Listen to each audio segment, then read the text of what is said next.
오늘 주시는 하나님 말씀 보도록 하겠습니다. 창세기 44장 1절에서 45장 3절이지만 1절에서 17절, 33절에서 45장 3절까지 제가 대신해서 봉독하겠습니다. 요셉이 그의 집 청지기에게 명하여 이르되 양식을 각자의 자루에 운반할 수 있을 만큼 채우고 각자의 돈을 그 자루에 넣고 또 내 잔 곧 은잔을 그 청년의 자루 아기에 넣고 그 양식값 돈도 함께 넣으라 하매 그가 요셉의 명령대로 하고 아침이 밝을 때에 사람들과 그들의 나귀들을 보내니라. 그들이 성읍에서 나가 멀리 가기 전에 요셉이 청지기에게 이르되 일어나 그 사람들의 뒤를 따라가서 그들에게 이르기를 너희가 어찌하여 선을 악으로 갚느냐? 이것은 내 주인이 가지고 마시며 늘 점치는 데 쓰는 것이 아니냐? 너희가 이같이 하니 악하도다 하라. 청지기가 그들에게 따라가서 그대로 말하니 그들이 그에게 대답하여 내 주여 어찌 이렇게 말씀하시니까? 당신의 종들이 이런 일은 결단코 아니하나이다. 우리 자루에 있던 돈도 우리가 가나안 땅에서부터 당신에게로 가져왔거늘 우리가 어찌 당신의 주인의 집에서 은금을 도둑질하리이까? 당신의 종들 중 누구에게서 발견되든지 그는 죽을 것이요 우리는 내 주의 종들이 되리이다. 그가 이르되 그러면 너희의 말과 같이 하리라. 그것이 누구에게서든지 발견되면 그는 내게 종이 될 것이요 너희는 죄가 없으리라. 그들이 각각 급히 자루를 땅에 내려놓고 자루를 각기 푸니 그가 나이 많은 자에게서부터 시작하여 나이 적은 자에게까지 조사하며 그 잔이 베냐민의 자루에서 발견된지라. 그들이 옷을 찢고 각기 짐을 나귀에 싣고 성으로 돌아가니라. 유다와 그의 형제들이 요셉의 집에 이르니 요셉이 아직 그곳에 있는지라. 그의 앞에서 땅에 엎드리니 요셉이 그들에게 이르되 너희가 어찌하여 이런 일을 행하였느냐? 나 같은 사람이 점을 잘 치는 줄을 너희는 알지 못하였느냐? 유다가 말하되 우리가 내 주께 무슨 말을 하오리이까? 무슨 설명을 하오리이까? 우리가 어떻게 우리의 정직함을 나타내리이까?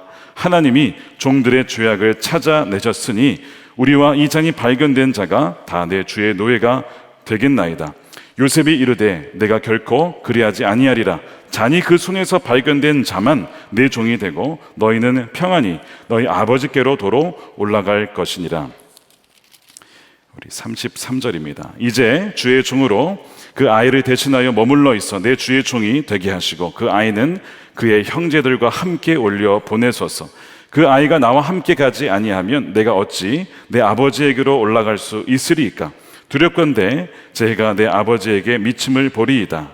45장 1절입니다. 요셉이 시종하는 자들 앞에서 그 정을 억제하지 못하여 소리질러 모든 사람을 자기에게서 물러가라 하고 그 형제들에게 자기를 알리니 그때에 그와 함께한 다른 사람이 없었더라.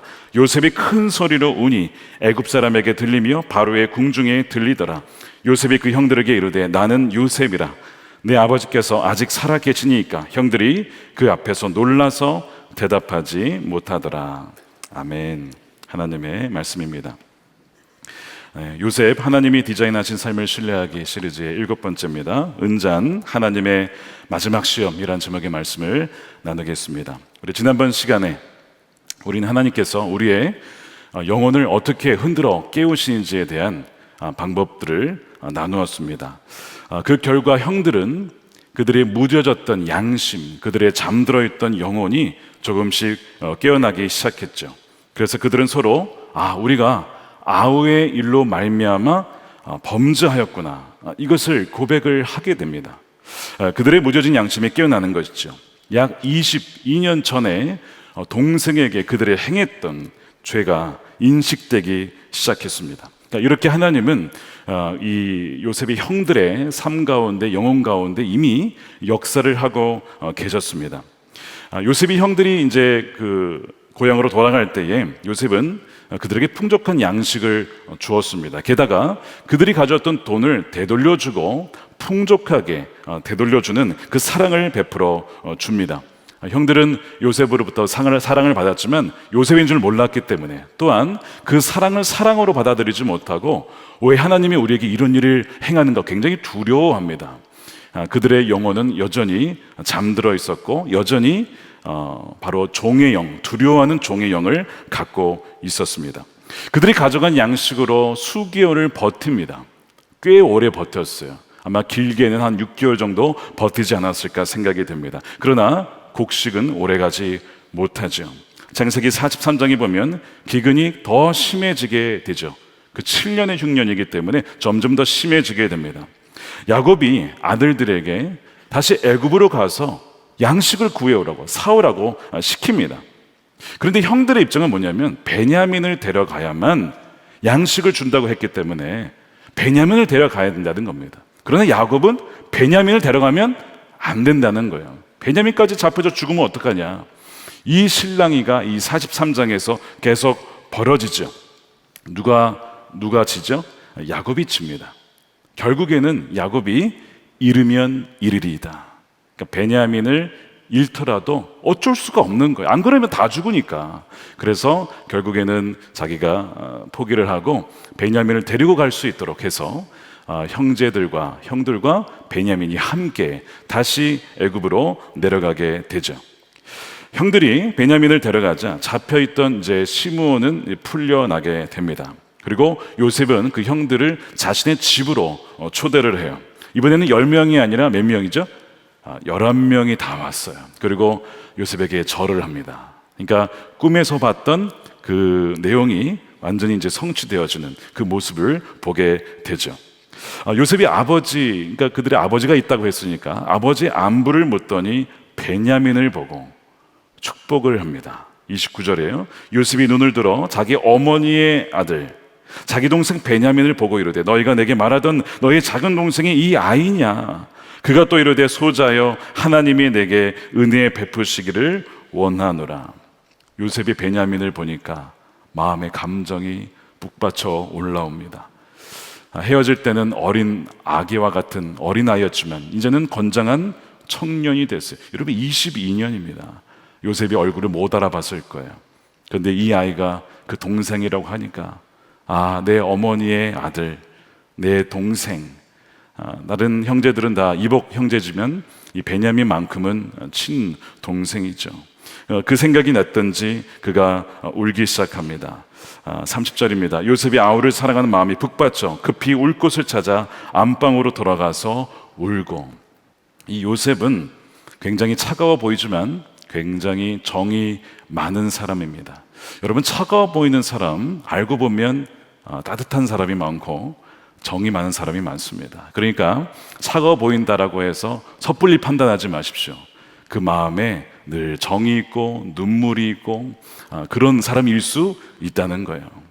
그러니까 여러분 겉으로 판단하시기 마시기 바랍니다. 요셉은 마음이 참 따뜻했던 사람인데 얼마나 외로운 삶을 살았습니까? 그 아픔을 여러분 공감해 보시기를 바라요.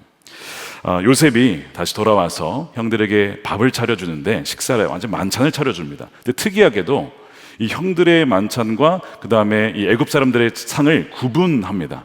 이게 이제 율법에 나와 있는 것이죠. 이방인들과 함께 이제 하지 않는 어떤 뭐 그런 습성에 따라서 함께 하지 않는 뭐 그런 것이 있었던 것 같아요. 그래서 따로 식사를 차리게 되는 모습을 보면서 굉장히 놀라게 되는 거예요. 형들이 굉장히 이상하게 여깁니다. 게다가 더 놀라운 것은 형들의 나이에 따라 자리를 앉힌 거예요.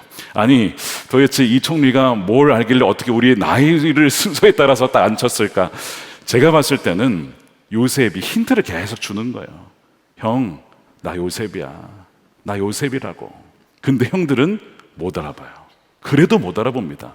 설마 요셉이 총리가 됐을까? 설마 아직 요셉이 살아있을까? 생각을 못 하는 거예요. 그러나 요셉은 계속 힌트를 주는 거예요. 하나님이 내게 축복하길 원하노라. 이런 얘기도 하잖아요. 뭐 그런 얘기를 누가 하겠습니까? 얼마나 요셉의 형들이 영혼이 어두웠든지 이래도 요셉을 알아보지 못해요. 게다가 베냐민에게만 음식을 5배나 줍니다. 엄청 챙겨주는 거예요. 그러니까 여기서도 힌트를 주는 거예요. 얘 내 동생이에요. 그런데도 형들이 못 알아봅니다. 어쨌든 베냐민에게 그렇게 음식을 주면서 온갖 음식이 잘 맞았는지는 모르겠어요. 애굽 음식이라 맞았는지는 모르겠지만 어쨌든 그 형의 동생을 향한 사랑을 볼 수가 있습니다. 이것이 43장의 내용이에요. 그러나 44장에 가면 분위기가 180도 다시 바뀌게 됩니다. 바로 요셉의 마지막 시험이 테스트가 시작되기 때문에 그렇죠. 요셉은 가나안으로 다음날 돌아가는 아침 일찍 돌아가는 형들 그 자루 중에 특별히 베냐민 자루에 은잔을 숨겨두게 합니다. 지난번 말씀드린 것처럼 거친 말과 격리라고 하는 어떤 그 상황을 통해서도 다 시험한 것 같은데 왜 요셉은 형들을 계속 시험하는 것일까요? 왜냐하면 형들이 아직 분명하게 회개한 그 열매, 회개에 합당한 열매를 보여주지 않고 있기 때문에 그런 거예요. 여러분, 회개했다면 회개에 합당한 열매가 반드시 있어야 됩니다. 진정 변화했다면 변화된 삶의 모습이 나타나야 된다는 거예요. 만약 그 변화가 없다면 회개한 것이 아닌 거죠. 세례 요한이 와서 했던 메시지 기억나십니까? 이런 메시지였어요. 회개에 합당한 열매를 맺으라. 회개에 합당한 열매를 맺으라. 사도행전 26장에서 사도 바울 역시 회개하고 회개에 합당한 일을 하라. 여러분, 회개하여서 합당한 열매들, 정말 주님께서 기뻐하시는 열매들을 맺고 계십니까? 지금 이 요셉의 마지막 시험이 남아있는 이유는 그들의 양심이 깨어난 것 같았지만 아직 정말 회개한 열매가 보이지 않기 때문에 그런 거예요. 그리고 더 나아가서 이 시험은 그들이 요셉에게 더 나아갈 수 있도록, 즉 끊어진 관계를 회복할 수 있도록 하기 위함입니다.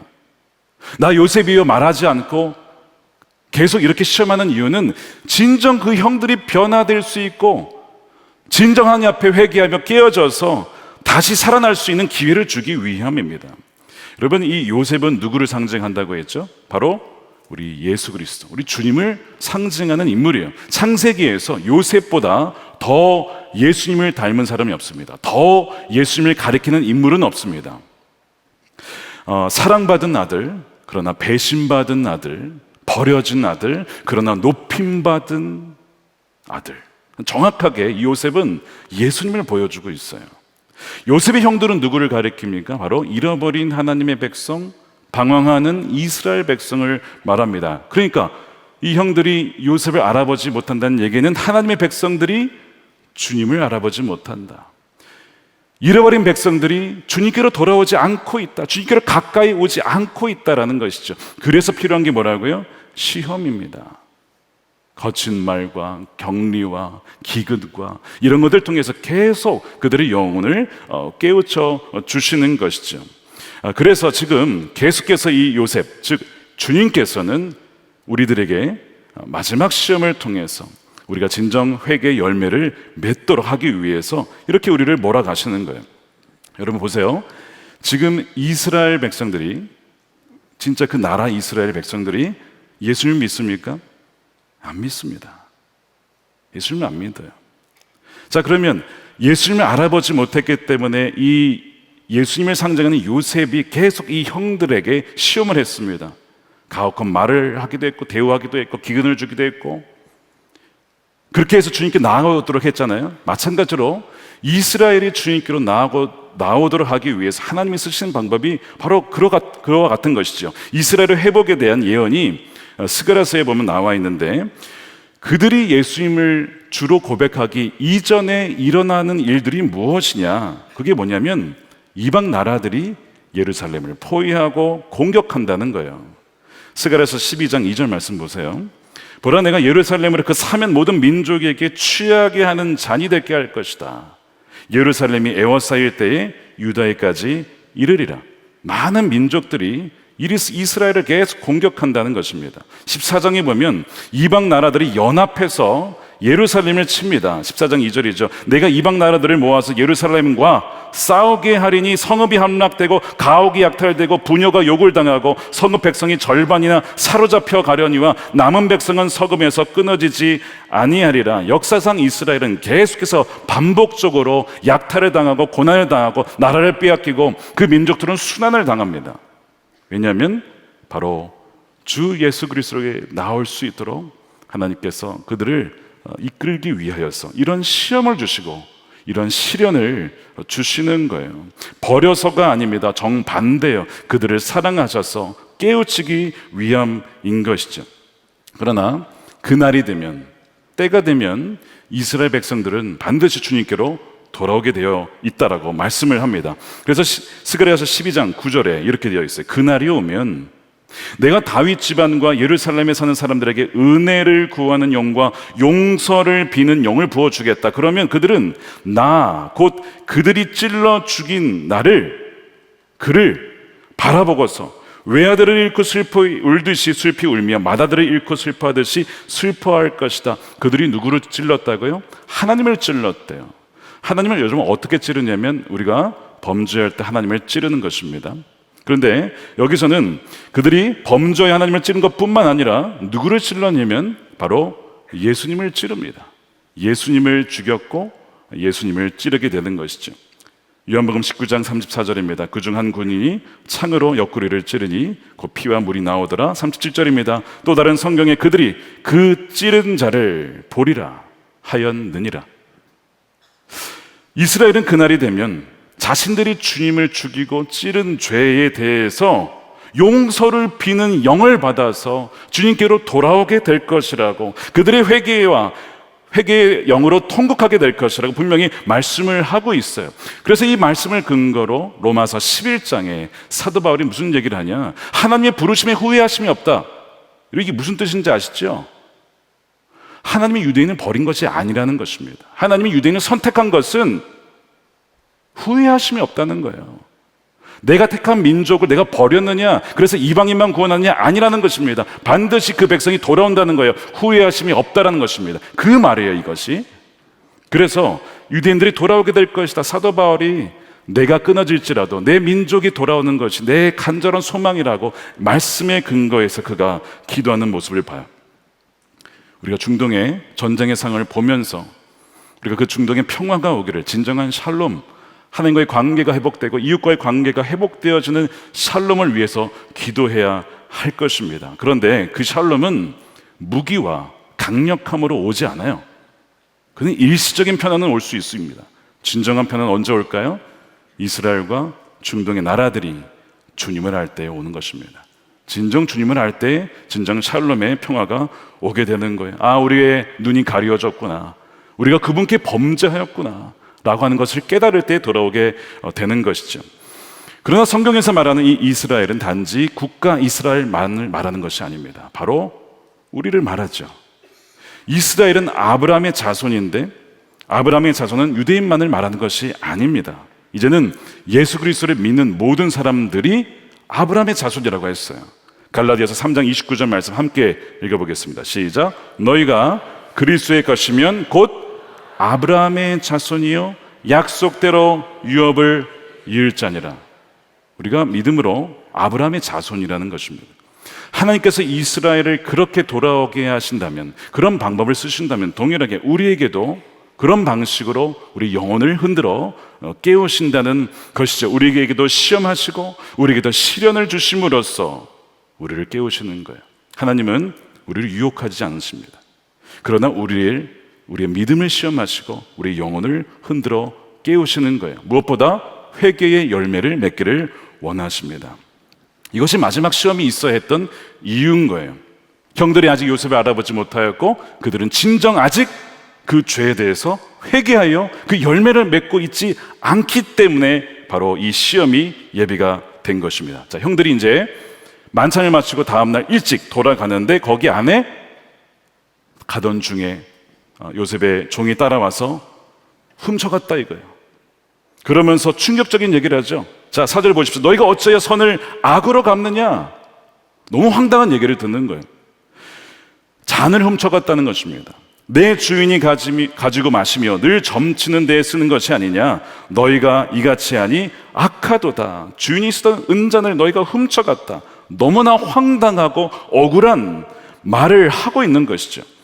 얼마나 억울하든지, 정말 억울하죠. 훔친 게 아닌데요. 이런 말을 내뱉습니다. 9절이에요. 당신의 종들 중 누구에게서 발견되든지 그는 어떻게 된다고요? 죽을 것이요. 우리는 내 주의 종들이 되리이다. 그가 이르되 그러면 너희의 말과 같이 하리라. 누구에서든지 발견되면 그는 내게 종이 될 것이요 너희는 죄가 없으리라. 그래서 조사를 딱 하는데 형들부터 쫙 시작하죠. 그리고 다 무죄 아무것도 없어요. 근데 마지막 베냐민의 그 자루에서 은잔이 발견되는 거예요. 충격을 받습니다. 발견된 자는 죽는다고 했는데 그러니까 형들이 다 옷을 찢고 다시 요셉의 집으로 되돌아가는 거예요.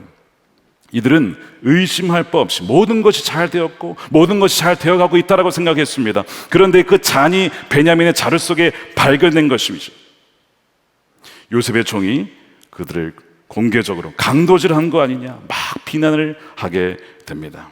그러니까 요셉은 사실 자신이 형들로부터 겪었던 억울함과 또 그 불안을 그들도 겪게 함으로써 그들을 끝까지 진정 회개할 수 있는 자료로 나아갈 수 있도록 인도하는 거예요. 왜냐하면 하나님은 계속해서 그들이 주님께로 완전히 나올 수 있도록 인도하시기 때문에 그렇습니다. 하나님께서 우리의 삶에도 비슷한 일을 행하세요. 우리에게 감추어진 죄가 있어요. 근데 그것을 우리가 드러내지 않고 회개하지 않고 그것을 계속 품고 있으면 그것을 회개할 수밖에 없는 그 상황 속으로 우리를 계속 몰고 가신다는 거예요. 하나님은 다양한 환경과 여건은 또 상황을 사용하시는데 우리가 진정 변화되기 위한, 즉 회개해야 되는 그 상황 속으로 우리를 친히 이끌어 가신다는 거예요. 오늘 이 말씀을 들으시는 가운데 우리 안에 감추어져 있었던 예전에 내가 처리하지 못했던 그 죄가 무엇인지를 여러분 꼭 찾아내셔야 됩니다. 형들이 다시 집으로 돌아가서 요셉이 있는 곳으로 갑니다. 그러니까 이 요셉이 이 형들에게 호통을 치는 거예요. 15절 말씀에 요셉이 그들에게 이르되 너희가 어찌하여 이런 일을 행하였느냐 라고 얘기를 하죠. 근데 이런 일은 어떤 일이에요? 왜 은잔을 훔쳤냐는 건데, 근데 사실 요셉이 말하는 바는 이게 아니죠. 이런 일이 뭘 말하는 거예요? 요셉에게 행했던 그 죄, 나에게 했던 그 죄를 어찌하여 행하였습니까? 라고 묻는 거예요. 사실은 돌려서 얘기하고 있는 것이죠. 요셉은 간접적으로 형들로 하여금 그때 일을 깨닫도록 말하고 있는 것입니다. 은잔이라는 사건을 통해서 그때 일이 생각나도록, 그리하여 그들의 양심이 깨어날 수 있도록 그렇게 얘기하고 있는 거예요. 하나님께서 정확하게 우리에게 행하시는 것이 바로 이겁니다. 우리에게도 회개하지 않은 죄가 남아 있을 수 있기 때문에 그래요. 여러분, 회개하지 않은 죄는 어떻게 되냐면 우리가 죄에 대해서 점점 무감각하게 만듭니다. 처음에는 죄로 여기다가 이러면 안 되지 하다가 회개하지 않고 넘어가게 되면 그 죄에 대해서 별로 죄로 여기지 않게 되고요. 나중에는 죄를 지을 때 어떻게 될까요? 담대하게 짓습니다. 이게 뭐 죄인가? 다 남들 이렇게 사는데, 혹은 한 번 정도는 괜찮아. 회개하지 않은 죄가 그렇게 우리를 서서히 죽이게 되는 거예요. 그리고 마귀는 우리에게 속삭입니다. 그렇게 죄를 지어도 내게 돌아오는 피해나 어떤 부정적인 결과는 아주 미미할 거야. 별로 큰 피해가 없을 거야 라고 속삭임으로써 우리를 속입니다. 너는 죄를 지어도 알아보는 사람이 없을 거야. 너가 죄를 지어도 별로 큰 문제가 없을 거야. 계속 어떤 생각이 들려오죠. 여러분, 그것이 마귀의 속삭임입니다. 마귀는 거짓의 아비예요. 거짓을 낳은 아비가 마귀라고요. 얼마나 우리를 속이는지 모릅니다. 하나님께서 분명히 말씀하셔서 선악을 알게 하는 나무를 먹으면 너희가 반드시 죽는다. 근데 마귀는 뭐라고 해요? 결코 죽지 않을 거야. 말씀을 바꿔버려요. 말씀을 변개시키는 것이 마귀의 전략입니다. 죄짓게 만드는 마귀의 농간이죠. 하지만 이 모든 것을 하나님은 다 아세요. 하나님은 우리가 그때 그 장소에서 무엇을 했는지 하나님 다 보셨어요. 그리고 우리가 자백하기를 기다리십니다. 그러다가 자백하지 않고 회개하지 않으면 그 처리되지 않은 죄가 어느 순간 드러나게 돼요. 너희가 어찌하여 이런 일을 행하였느냐 라고 하는 이 말은 바로 하나님께서 우리의 감추어진 죄를 드러내고 계시는 거예요. 여러분, 우리 안에 감추어진 죄는 무엇입니까? 결국 베냐민의 자루에서 은잔이 발견되었을 때에 망연자실합니다. 발견되면 죽는다고 했으니까요. 그 베냐민이 지금 죽게 된 거예요. 요셉이 은잔으로 계획한 마지막 시험이었습니다. 계속해서 형들의 마음을 깨우치고 돌아보게 합니다. 기근과 거친 말과 격리 속에서 우리가 아우의 일로 지금 고통을 당하는구나 라고 생각을 하고, 더 나아가서 그들이 영원히 거듭날 수 있도록, 변화될 수 있도록 그렇게 몰아가는 것이죠. 이들은 그러나 끝까지 회개를 안 했었죠. 예를 들어서 돌아가서 그 야곱 아버지에게, 아버지, 우리가 고백할 것이 있는데요, 사실 그때 그 요셉 우리가 팔아넘긴 것입니다 라고 고백한 적이 없어요. 뭔가 깨어나는 것 같다가 말았단 말입니다. 열매를 맺는 것 같다가 말았단 말이죠. 그래서 하나님은 계속 그들을 몰아가고 있는 거예요. 그들이 고백하고 회개하여서 진정 이 죄를 처리하고 변화되어질 수 있도록 하는, 그것이 바로 하나님께서 숨기시는 은잔이에요. 여러분, 하나님께서 우리 삶에 은잔을 숨기실 때가 있습니다. 언제 숨기시는지 아십니까? 우리가 죄를 짓고 처리하지 않을 때인데, 그것을 어떻게 알 수 있느냐? 우리의 기쁨과 우리의 평강이 사라질 때예요. 죄 때문에 기쁨과 평강이 사라져요. 우리가 그것을 회개하지 않습니다. 여러분, 어떤 사람은요, 회개를 후회라고 생각해요. 내가 괜히 그랬다. 후회합니다. 그리고 그걸 그쳐요. 그거를 회개라고 생각을 해요. 여러분, 회개는 그런 것이 아니죠. 진정한 회개는요, 그 죄에 대한 진정한 애통함, 하나님께 내가 하나님을 찔렀구나, 범죄하여 하나님을 아프게 하였구나라는 것과 동시에 피해자에 대한 고백과 동시에 보상이 이루어져야 되고, 더 나아가서 다시는 그 죄를 반복하지 않는 것입니다. 죄에서 완전히 떠나는 것을 포함하는 거예요. 이것이 회개죠. 이것이 회개에 합당한 열매입니다. 하나님께서 우리의 삶에 은잔을 숨기시는 이유는 바로 이거예요. 우리가 숨겨둔 죄가 있기 때문에 그런 것이죠. 요셉이 그들의 잠든 영혼을 흔들어 깨우자 유다가 드디어 한 발짝 더 나와서 반응을 하기 시작해요. 유다가 나오다니 요셉 앞에 엎드립니다. 이렇게 고백해요. 16절입니다. 유다가 말하되 우리가 내 주께 무슨 말을 하오리이까? 무슨 설명을 하오리이까? 우리가 어떻게 우리의 정직함을 나타낼 수 있겠습니까? 증명할 수 있겠습니까? 하나님이 종들의 죄악을 찾아내셨으니 우리와 이 잔이 발견된 자가 다 주의 노예가 되겠습니다. 이 고백을 잘 보시면 유다의 고백에는 모순되어 보이는 점들이 보입니다. 하나는 무엇이냐면 분명히 이런 얘기를 했어요. 어떻게 우리가 우리의 정직함을 나타낼 수 있겠습니까? 이 말은 우리가 안 훔쳤다는 것입니다. 우리가 무슨 수로 이 결백함을 증명할 수 있겠습니까? 우리는 정직함이다라는 고백이죠. 이건 진실이에요. 그들은 훔치지 않았습니다.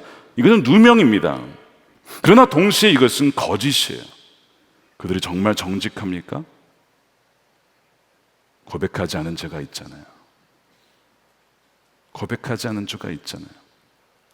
정직하지 않은 것이죠. 우리가 돌아볼 때 나는 죄가 별로 없는 것 같아. 나같이 참 괜찮은 신앙인이 또 있을까 싶을 때가 여러분 있습니까? 그런데 돌아보면 내가 얼마나 괜찮은 신앙인인가, 내가 참 선한 일도 많이 했고, 내가 말씀도 읽고 기도도 하고 금식도 하고 하다 보니까 어떤 고백을 하고 있는 거예요? 나의 의로움을 자랑하고 있는 거예요. 나의 의로움, 나의 의, 자기 의라고 하는 숨겨진 죄가 거기에 또 있는 거예요. 부자 청년이 예수님께 나왔어요. 내가 다 지켰다 이겁니다. 어린 시절부터 지켰대요. 내가 무엇을 더 하겠습니까?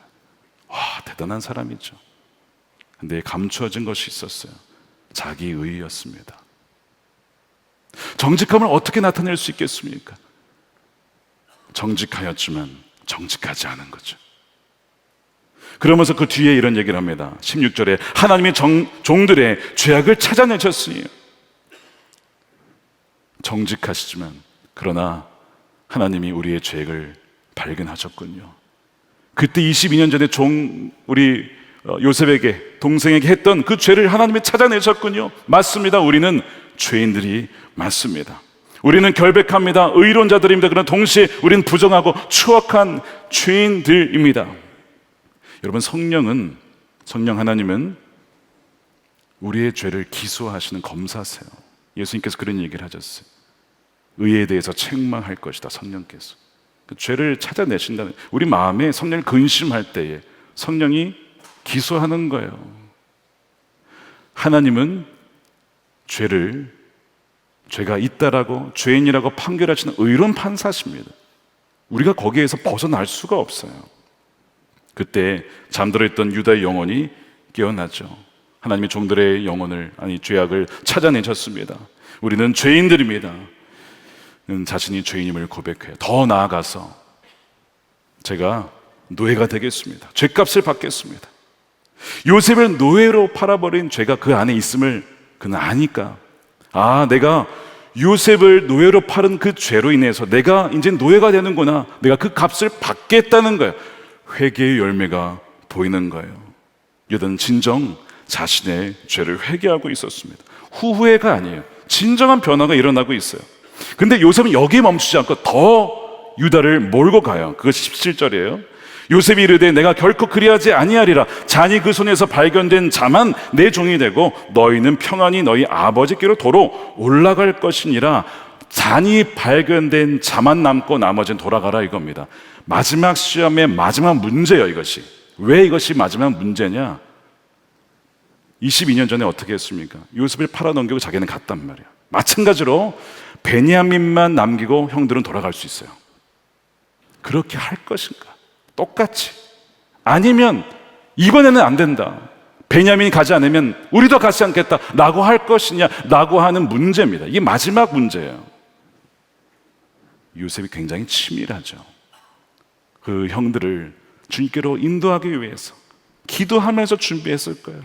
형들이 영혼이 깨어나기를, 그냥 나 요셉입니다 말해도 될 것을 끝까지 그들이 회개에 합당한 열매를 맺을 수 있도록 마음속으로는 막 눈물이 나죠, 지금.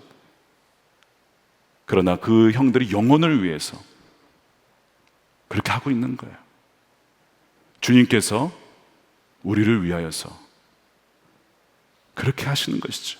우리가 진정 주님께로 나올 수 있도록 여러 가지 상황을 통해서, 여건을 통해서, 은잔을 숨김으로써 우리가 주님께 나올 수 있도록 하시는 것과 마찬가지입니다. 사실 과거의 형들은 전혀 동생을 돌보지 않았던 아주 이기적인 사람들이었어요. 동생의 고난과 그 형들 나 좀 살려주세요라고 해도 그 마음의 아픔을 돌아보지 않고 그렇게 냉정하게 팔았던 이기적인 사람들입니다. 그런데 유다는 과거의 죄를 반복하지 않아요. 유다는 이미 떠날 때 아버지와 약속을 했어요. 내가 베냐민의 귀환을 보장하겠습니다. 그렇게 약속을 했어요. 그것은 요셉에 대한 어떤 미안한 마음과 동시에 아버지, 그 요셉을 잃은 아버지에 대한 사랑이었습니다. 30절 보세요. 아버지의 생명과 아이의 생명이 연결되어 있습니다. 이제 내가 주의 종 우리 아버지에게 돌아갈 때에 아이가 우리와 함께 가지 아니하면 아버지가 아이의 없음을 보고 죽을 것입니다. 이같이 되면 종들이 주의 종 우리 아버지가 흰머리로 슬퍼하며 수월로 내려가게 될 것입니다. 굉장히 아버지를 걱정하고 있어요. 아버지에 대한 사랑이 느껴지죠. 왜 이 아버지를 이렇게 생각하는 것일까? 이유가 있습니다. 우리가 살펴보지 않았지만 38장에 보면 유다가요, 첫째 아들, 둘째 아들을 잃어요. 젊은 나이에 죽습니다. 아들이 두 명이. 하나님이 치셨어요. 그리고 셋째 아들이 있는데 이 아들마저 잃을까 봐 굉장히 걱정합니다. 그러니까 유다는 이미 아들 둘을 잃어버린 경험을 가진 마음 아픈 아버지입니다. 그러니까 지금 자기 아버지 야곱의 입장에서 이미 요셉을 잃어버렸고 베냐민마저 잃어버리면 그 고통을 아버지가 당한다면 아버지는 견딜 수 없을 거야. 그러니까 그런 일이 벌어져서는 안 돼. 차라리 내가 남을게, 내가 베냐민을 대신해서 남을 거야 라고 그가 그렇게 고백을 하는 것이죠. 사실 이 유다가 어떤 사람이었습니까? 이 요셉을 팔아넘기자고 제안했던 사람이죠. 그런 죄인이었던 그자가 어느덧 바뀐 거예요. 변화된 거예요. 베냐민 자기가 대신함으로써 죄값을 치르겠다는 겁니다. 그것이 33절이에요. 이제 주의 종으로 그 아이를 대신하여, 내가 대신 종이 되어, 심지어 죽더라도 내가 대신 그렇게 하겠다는 거죠. 내 주의 종이 되게 하시고 그 아이는 그의 형제들과 함께 올려 보내소서. 엄청난 변화가 일어나고 있어요. 진정한 변화요, 진정한 회개에 합당한 열매가 맺혀지고 있습니다. 하나님은 유다를 비롯해서 이 형제들이 여기까지 이르도록 이 위기 상황까지 몰고 가셨던 거예요. 그들은 마지막 시험을 통과합니다. 요셉은 그 마음의 중심이 진정한 변화인 것을 보았습니다. 사죄한 것을 보았어요. 변화된 것을 보았습니다. 그 변화를 보고 크게 울죠. 45장 1절입니다. 요셉이 다 물러가게 합니다. 다 물러가게 하고 큰 소리로 우니 애굽 사람에게 들리며 바로의 궁중에 들리더라. 북받치는 감정, 여러 가지 상황이 생각이 났을 거예요. 자신의 고통스러웠던 과거와 함께, 그러나 형들이 정말 이제는 변화하여서 나에게 죄를 지었음을 인정하고 잘못했음을 인정하고 그렇게 변화되었구나라고 하는 것을 보니 얼마나 감사한지. 사실 요셉은 이미 형들을 용서했어요. 므낫세라는 이름을 지을 때 하나님께서 나의 고통을 다 잊게 하셨습니다. 그때에 이미 형들을 다 용서한 거예요. 다만 그 형들이 변화되기를 원하는 마음에 이곳까지, 이 상황까지 그가 시험하면서 몰고 갔던 것입니다. 드디어 요셉이 자신의 정체를 드러내요. 형들에게 이르되 나는 요셉이라. 내 아버지께서 아직 살아계십니까? 형들이 그 앞에서 놀라서 대답하지 못하니라. 너무 충격적인 반전인 것이죠. 자신의 팔아넘겼던 죽은 줄지도 모르는 그 요셉이 총리가 되어 앞에 서 있는 것입니다. 요셉은 이미 다 용서를 했어요. 다 아픔을 다 씻었습니다. 이제 형들이 변화된 것을 보고 이제는 되었다, 하나님 감사합니다 라고 자신의 정체를 밝히게 되는 거예요. 자, 다시 한번 묻겠습니다. 하나님께서 우리 삶에 은잔을 숨기실 때, 그 시험하실 때가 있습니다. 말씀드린 대로 언제 그것을 숨기시는가? 우리에게 있었던 기쁨이 사라지고 평안이 사라질 때 그 이유는 우리가 범죄하였기 때문에 그래요. 여러분 최근에 기쁨을 잃으셨습니까? 불안하시고 걱정이 되시고 분명히 평안했었는데 어떤 이유인지는 모르겠는데 불안하시고 평안을 잃으셨습니까?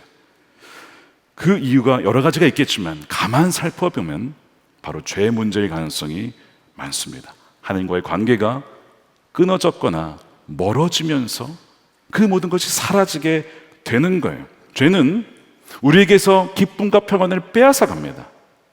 죄는 우리를, 그리고 가정을 서서히 죽입니다. 우리의 관계를 다 파괴시키기 때문에 그래요. 하나님과의 관계, 나와의 관계, 배우자와의 관계, 또한 자녀와의 관계, 모든 관계를 다 끊어놓는 것이 바로 죄이기 때문에 그렇습니다. 그리고 죄의 삭은 뭐예요? 여러분, 사망이에요. 그러므로 주님은 우리가 죄를 가만히 품고 있기를 결코 원하지 않으세요. 우리가 그것을 해결받기를 원하시고 끊어내기를 원하시고 회개하여 합당한 그 열매를 맺기를 원하십니다. 그래서 우리 삶에 은잔을 숨기셔서 우리가 그 죄를 깨닫도록 하신다는 거예요. 이 은잔은 무엇이냐면 우리의 감추어진 죄를 생각나게 하는 그 무엇입니다.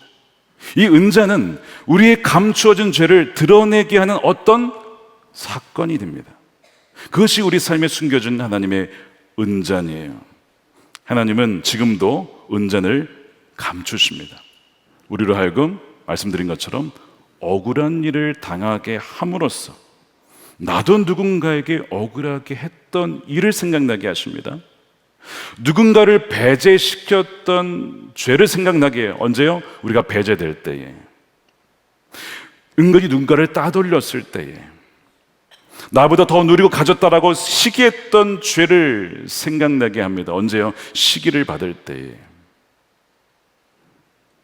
그것이 숨겨진 은잔이에요. 우리는 사실 요셉이기보다 요셉의 형들이 훨씬 더 가깝습니다. 그걸 인정하지 않을 수가 없어요.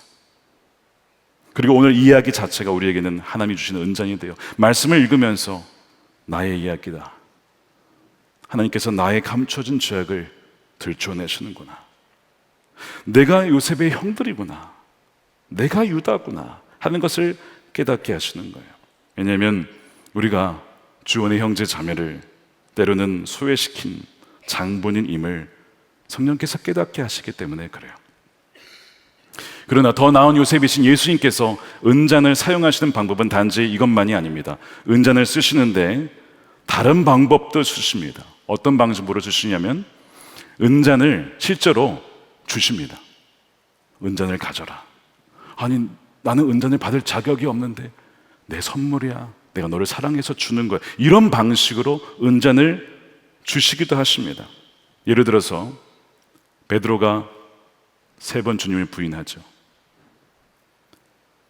근데 주님이 뭐라고 하십니까? 너의 믿음이 떨어지지 않도록 내가 너를 위해 기도했어. 닭이 울자 그것을 깨닫고 그가 통곡하며 웁니다.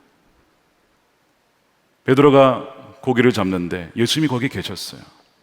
너 나 배신했지. 너의 배에 침몰될 거야. 예수님이 그렇게 하시거나 아니면 돌아오지 못할 거야. 뭐 이런 식으로 하나님이 주님께서 하시지 않고 말씀에 의지해서 오른편에 내려봐라. 고기를 더 주십니다. 고기를 더 주셨다고요. 무태에서 기다리시면서 떡을 구우셔서 생선을 구우셔서 베드로에게 주십니다. 그러니까 사실 베드로의 입장에서는 어떤 마음이 들어요?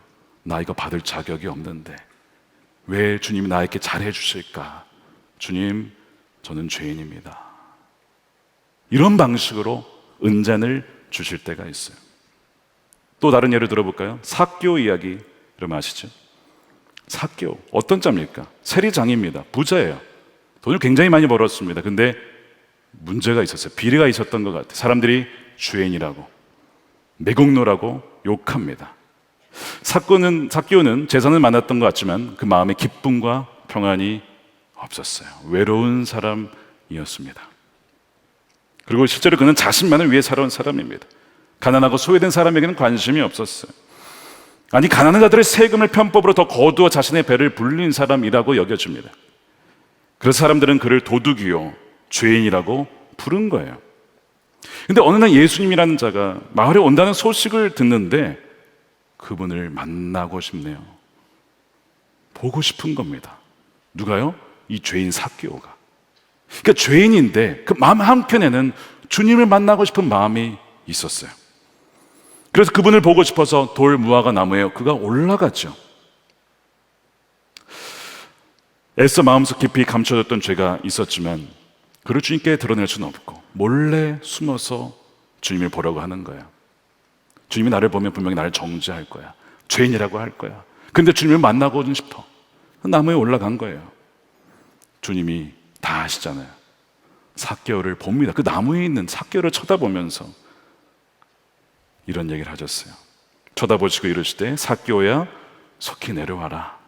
내가 오늘 너의 집에 유하여야 하겠다. 사람들이요 숙은 겁니다. 아니 그 죄인인데, 아니 죄인의 집에 간다고? 주님은 그 사람 죄인입니다. 아주 악독한 죄인입니다 라고 할 때 주님은 뭐라고 하시냐면 그도 아브라함의 자손이다. 이게 은잔을 주시는 방식이에요. 그도 아브라함의 자손이래요.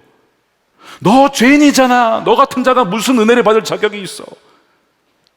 그도 아브라함의 자손, 아버지의 자녀야. 이게 은잔을 주시는 방식이에요. 저는 이걸 받을 자격이 없습니다. 그러니까 삭개오에게 은잔은 뭔지 아세요? 예수님 그 자신이었습니다. 예수님이 그 집에 간다고 했습니다. 예수님이 내 집에 오신다고? 나와 같은 죄인의 집에 오신다고? 주님, 저는 죄인인데 주여 저의 집에 오신다니 저의 죄를 고백합니다. 그러면서 얘기하는 게 뭡니까? 8절이죠. 삭개오가 일어서서 주님께 말합니다. 주님 보십시오. 내 소유의 절반을 가난한 사람들에게 주겠습니다. 또 내가 누구에게서 강제로 빼앗은 것이 있으면 4배로 갚겠습니다. 회개하고 회개에 합당한 열매로서 피해를 끼친 자들에게 갚겠다는 것입니다. 이것이 언제 벌어졌어요? 주님이 그의 집에 왔을 때, 오셨을 때. 은잔을 숨겨져서 너 죄인이잖아 라고 밝히는 방식만이 아니고 오히려 은잔을 쥐어주면서 그 자신이 예수님이 은잔이 되어서 가시면서 그의 잠들었던 양심에 깨어나고 영혼을 깨우치시는 거예요. 더 나은 요셉이신 예수님 가혹하게 몰아가는 방식도 쓰세요. 뭐 때로는 성전 그 앞에 막 뒤집어 엎으시죠. 막 그러면서 막 분노하실 때가 있죠. 뭐 독사의 자식들아 이러면서 굉장히 강하게 밀어붙이실 때도 있습니다. 숨겨진 은잔의 방식이에요. 그러나 반대로 은잔을 쥐어주실 때도 있어요. 오히려 더 죄인에게 은전을 더 쥐어주십니다. 그러면서 죄인의 마음을 요동치게 만들어요. 나 같은 죄인을 여전히 사랑하시다니, 나 같은 죄인을 아직도 포기하지 않으시다니, 주님, 저는 그런 사랑 받을 자격이 없습니다 라고 하는 방식으로 그 사람을 변화시키시는 거예요. 레미제라블 아시죠? 장발장의 이야기. 빵을 훔쳤습니다. 죄인이죠. 감옥에 갑니다. 가석방으로 그가 풀렸어요. 그런데 이 자베르 경감은 이 죄인의 본성, 이 버리지 못한다 이놈. 넌 죄인이야. 계속 죄인이라고. 너는 변하지 않았어. 넌 계속 죄인이야. 공의를 상징합니다. 공의. 죄인이 맞아요. 평생 너는 죄소리 벗어날 수 없을 거야. 장발장이 미리엘 주교를 만나서 그의 집에 가게 돼요. 따뜻하게 그 죄인을 맞이해 주죠. 조건 없이 받아줍니다. 먹을 것을 차려줍니다. 하지만 장발장은 새벽에 은그릇들을 훔쳐 달아나게 됩니다. 그러니까 자베르 경감 말이 맞았어요. 변한 것이 없었어요. 죄인 맞습니다. 죄성은 여전히 변하지 않은 거예요. 그러다가 도망가다가 헌병에 붙잡혀서 다시 돌아오게 됩니다. 주교님, 도망가던 이 죄인을 잡았습니다. 이놈이 은그릇들을 훔쳐 달아난 것 아닙니까? 그때 미리엘 주교가 어떤 얘기를 하죠? 내 형제요. 내가 당신에게 은초 때도 주었는데 왜 은초 때는 두고 갔어? 내가 은그릇도 주고 은초 때도 주었는데 왜 이건 두고 갔습니까? 이것도 가져가십시오. 그리고 이제는 가난한 자들을 돕는 자로 자라가십시오. 장발장이 거기서 충격을 받아요. 나같이 이런 죄인을 형제라고 부르고 나 같은 죄인에게 은그릇도 모자라서 은초대를 다 내어준다고? 이게 무슨 자비야? 이게 무슨 긍휼인가? 장발장이 거기서 회심을 하는 거예요. 어떤 방식이에요? 은전을 쥐어줌으로써 다시는 그런 죄의 삶을 살지 말아라.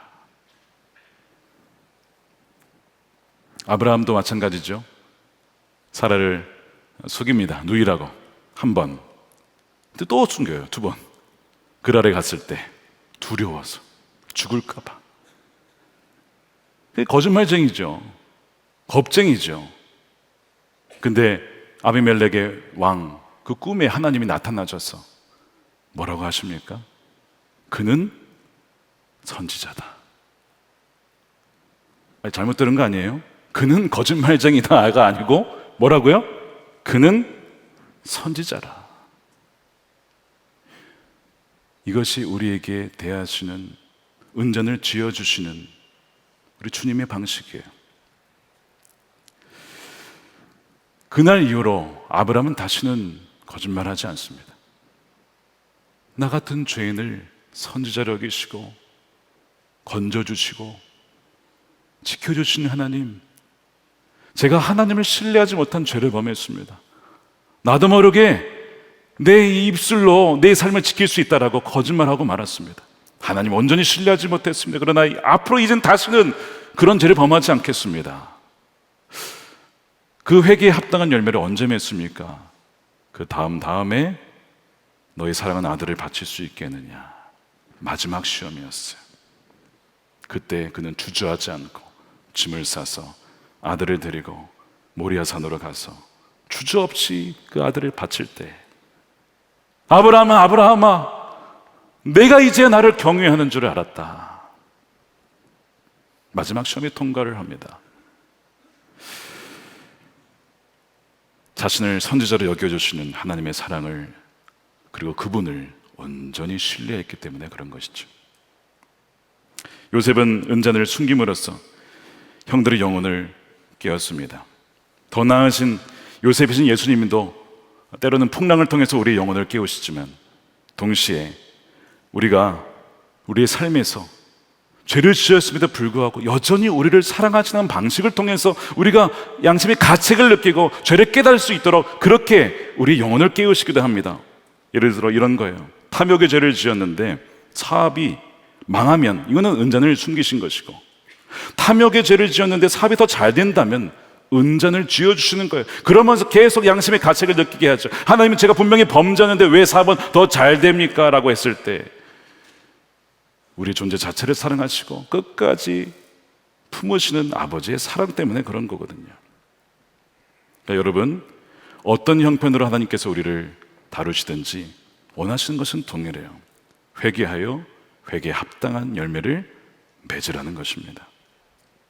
더 나은 요셉이신 예수님, 더 나은 유다이신 예수님은 이미 우리가 죄인 되었을 때에 우리를 위하여서, 우리를 대신하여 잡히셔서 죽으셨어요.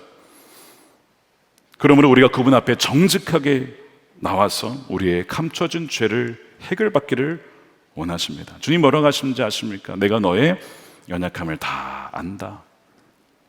너가 그 죄 문제로 얼마나 힘들어하는지 나도 다 알아. 나도 다 알아. 그래서 내가 너를 위해서 대신 죽어야 했던 거야. 너를 잃고 싶지 않으니까, 너를 잃을 수 없으니까,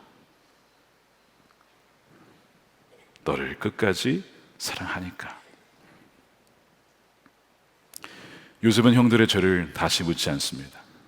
이미 회개의 열매가 나타났고 이미 요셉은 형들을 용서했기 때문이죠. 마찬가지로 우리 주님께서 저 여러분들의 죄를 십자가에서 다 용서하신 줄로 믿으시길 축복합니다. 우리가 회개할 때에 예수의 피가 우리를 모든 죄에서 깨끗하게 하실 것이고 우리의 모든 불의에서 깨끗하게 하실 것입니다. 사랑하는 여러분, 감추어진 죄가 있으십니까? 오늘 이 저녁에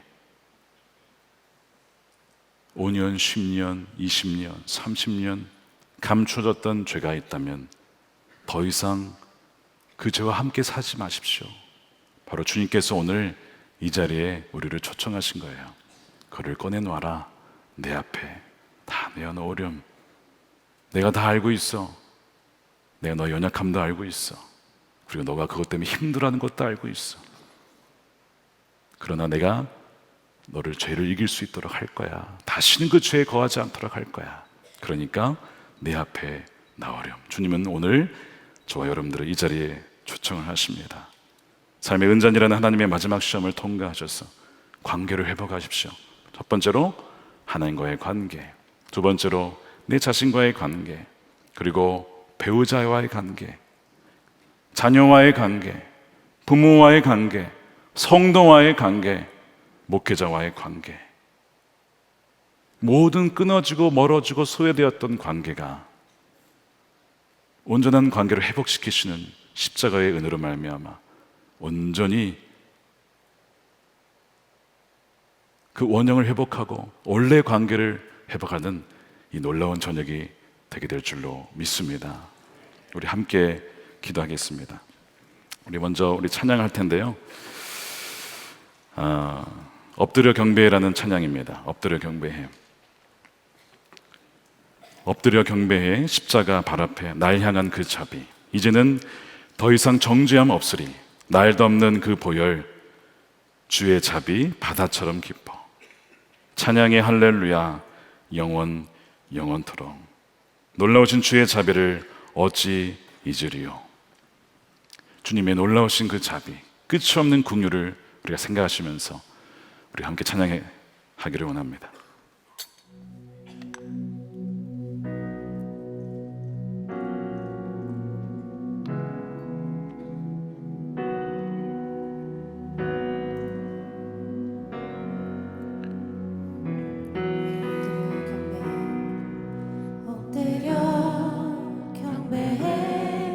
십자가 발 앞에 날 향한 그 자비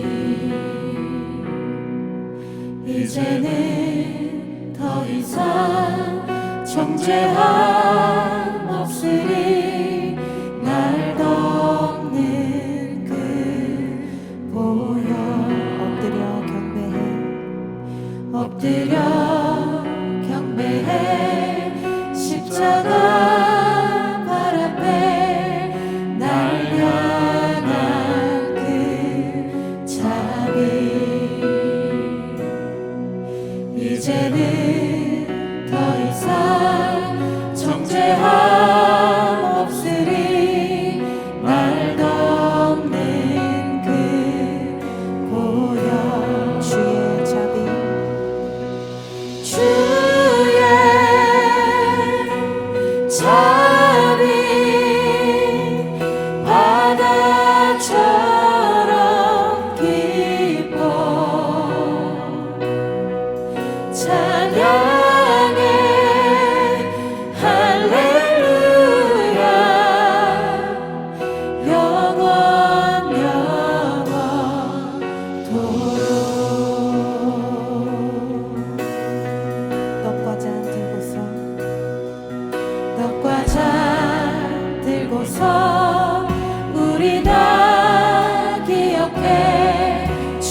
떡과잔 들고서 우리 다 기억해 주님의 사랑을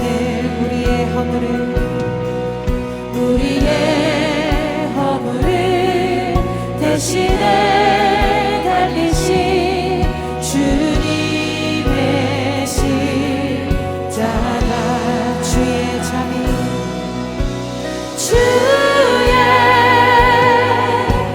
자비 바다처럼 깊어 찬양해 할렐루야 영원토록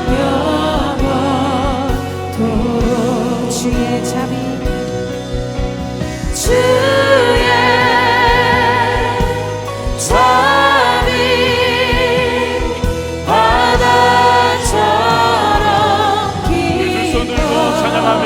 찬양해 찬양해 할렐루야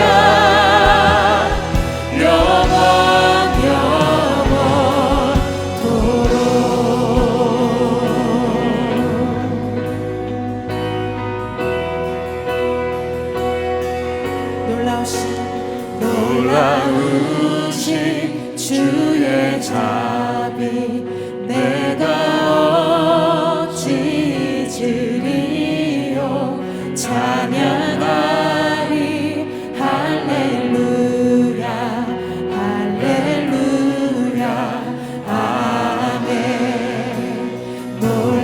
놀라우신 주의 자비 내가 어찌 잊으리요 찬양하리 할렐루야 할렐루야 놀라우신 주의 자비 놀라우신 주의 자비 내가 어찌 잊으리요 찬양하리 할렐루야 할렐루야 놀라우신 주님의 자비 놀라우신 주의 자비 내가 어찌 잊으리요 찬양하리 할렐루야 할렐루야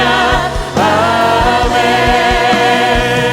놀라우신 주의 자비 내가 어찌 잊으리요 찬양하리 할렐루야 할렐루야 아멘.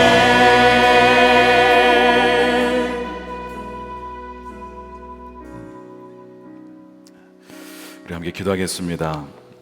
우리 세 가지 놓고 기도할 텐데요. 우리 첫 번째는 우리 16절에 근거합니다. 우리가 어떻게 우리의 정직함을 나타내리까? 주님, 우리가 정직한 줄 알았고 우리에게 죄가 없는 줄 알았습니다.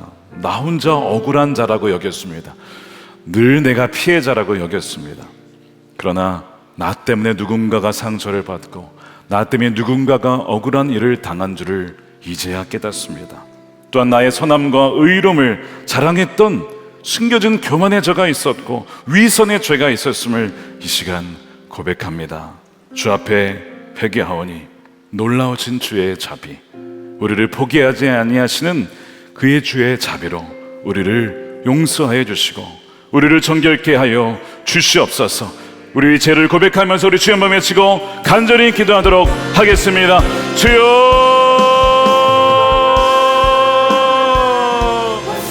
하나님, 주여, 우리 숨겨진 죄가 있습니다. 하나님은 정직한 자라고 아버지 억울한 일을 당했다라고 생각했는데 사실은 우리가 누군가에게 억울한 일을 행하였고 아버지 하나님 감추어진 교만의 죄와 위선의 죄가 있었습니다. 나의 의로움과 나의 선하심을 자랑하는 아버지 우리의 바리새인과 같은 아버지 죄가 있었음을 고백합니다. 정직함을 아버지 고백한다고 하지만 아버지 너무나 많은 가려진 아버지 감춰진 죄가 있었음을 이 시간 고백하오니 성령께서 아버지 주여 이 죄를 해소하셨사오니 주 예수 그리스도 앞에 나아가 우리의 모든 교만과 위선의 죄를 고백하며 나아갈 때에 십자가의 놀라운 보혈과 하나님 아버지의 공연하심으로 아버지 우리를 버리지 아니하시고 끝까지 사랑하시고 회복하시고 인도하시는 하나님의 놀라운 은혜를 누리는 주 우리 모두가 우리 영혼이 되게 하여 주시옵소서.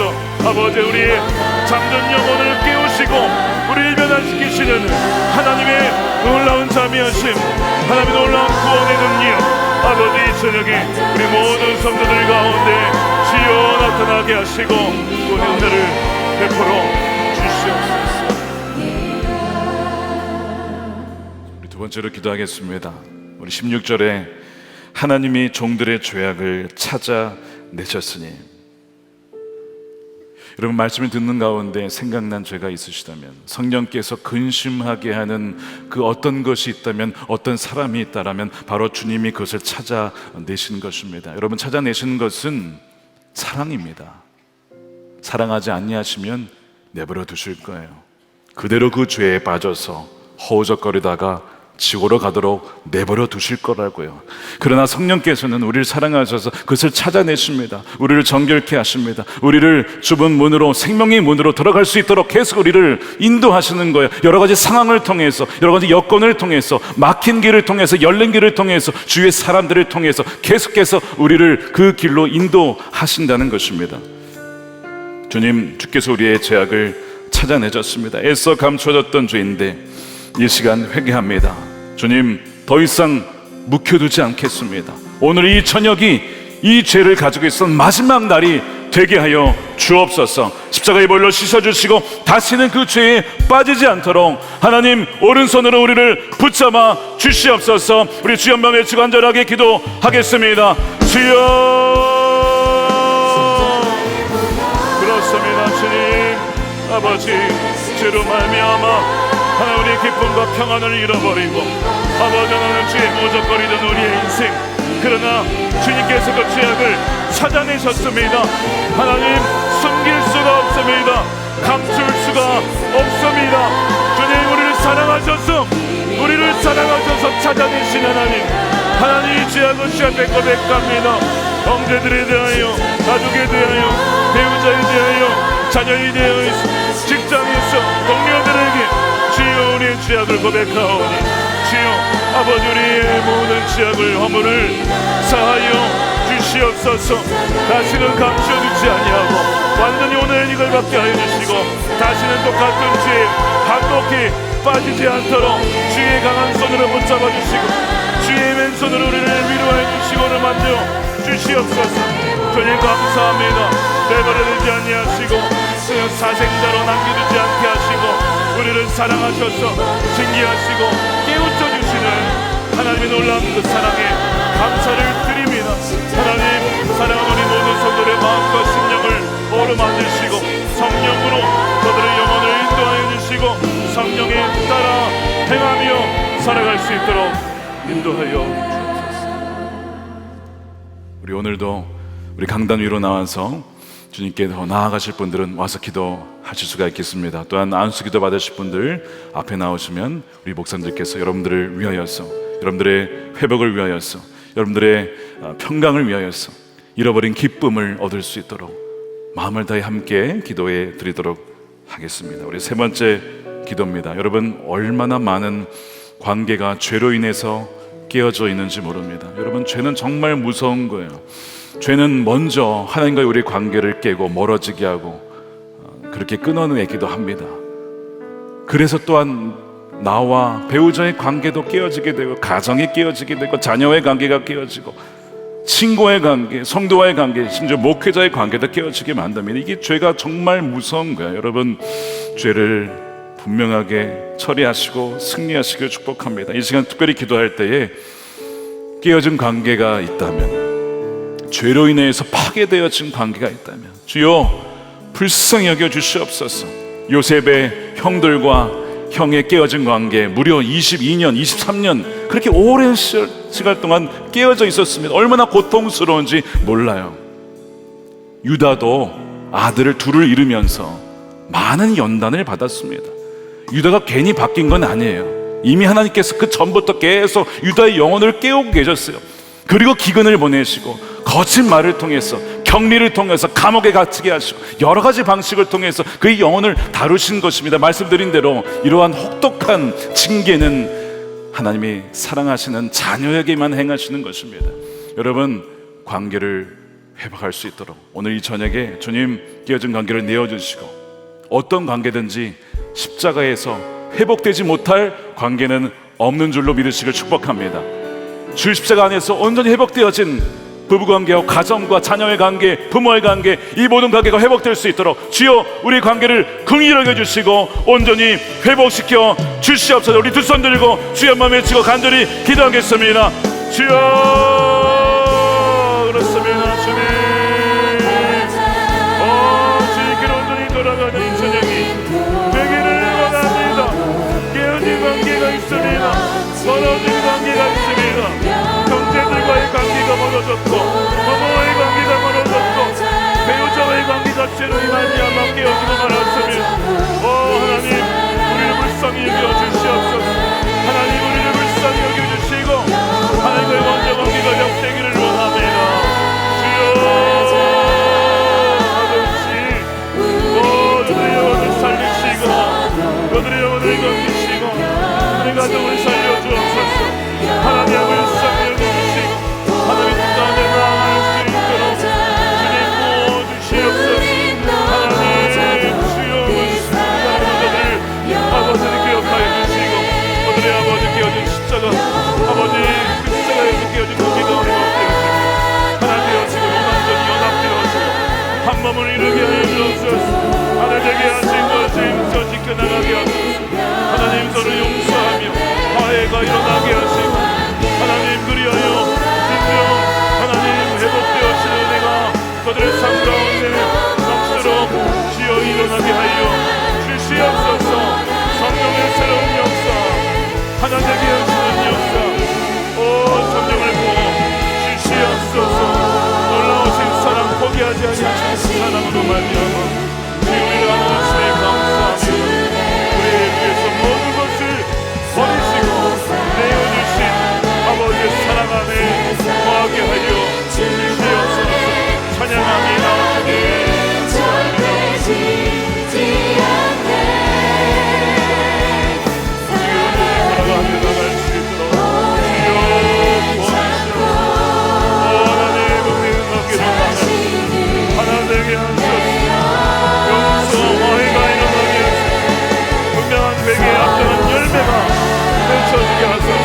다시는 그 죄에 거하지 않도록